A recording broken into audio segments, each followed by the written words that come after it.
So what's up mga kadilino, for today's video gagawa naman tayo ng walang kakwenta-kwentang vlog. Gagawa tayo ng comparison ng isang bagay sa isang tao. Alam nyo ba kung bakit walang masyadong nagpapalo o nagla-like sa'yo? Kasi hindi ka kasikatan.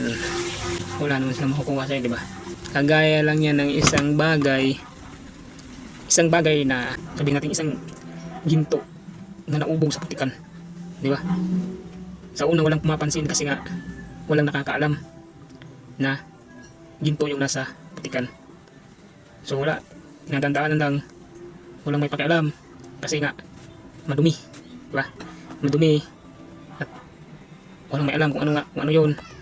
Basta lang nakita nila na mayroong bagay na nasa putikan, walang pumapansin.